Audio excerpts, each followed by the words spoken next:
Chittagong board যারা পরীক্ষা দিয়ে এসেছো, তোমাদের কিন্তু আজকে পরীক্ষা গেছিল বাংলা দ্বিতীয় পত্র। 30টা এমসিকিউ আছে তোমাদের বাংলা দ্বিতীয় পত্রে। চলো আমরা উত্তরগুলা দেখি।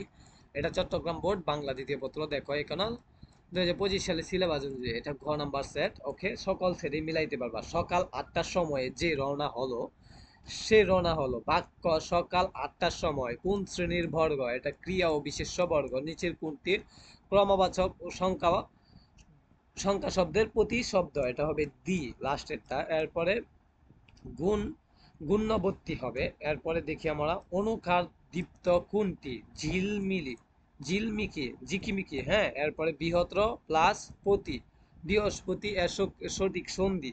পারস্পরিক ক্রিয়া কোন অবস্থায় তৈরি হলে? আচ্ছা, এটা হবে ব্যক্তিহার। দেন আমরা দেখি 7 নাম্বারটা হবে 1 নাম্বারটা। 8 নাম্বারটা হবে যন্তার স তালেবাস হ। তারপরে একজন এসে কবরটা দেয়, এটা হবে অনির্দিষ্ট। পাথরে কোন ধরনের বিশেষ্য? এটা হবে উপাদানবাচক। হ্যাঁ, এরপরটা হবে চুল। এরপরটা শব্দ জুড়ে শব্দের অর্থের পার্থক্য বোঝা যায় কিভাবে? প্রসঙ্গ বিবেচনায়। আচ্ছা, আমরা প্রথম পেজটা দেখলাম, দেন আমরা দ্বিতীয় পেজটা দেখব। সকলে মিলানোর পরে কিন্তু জানাইতে হবে কয়টি হয়েছে। বিভক্ত 14 হয়েছে উত্তম। এরপরে চোখ।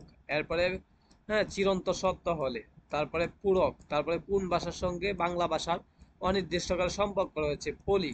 এরপরে হবে পালি। হ্যাঁ, এরপরে প্রায় 2500 বছর আগে। বাক্য তত্ত্ব। অনুবর্গ। আচ্ছা, আমরা যাই 22 নাম্বারটা নিয়। এরপরে 23 নাম্বারটা বলক।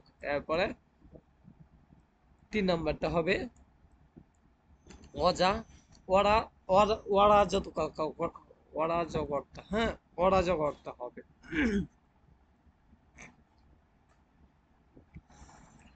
আচ্ছা, এরপরে দেখি 25 নাম্বারটা হবে বন্ধনী।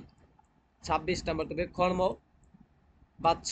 27 নাম্বারটা হবে বিকাল 5টা অফিস ছুটি হবে। এরপরে 28 নাম্বারটা হবে লোকের অশিক্ষিত হলে অভদ্র হয়।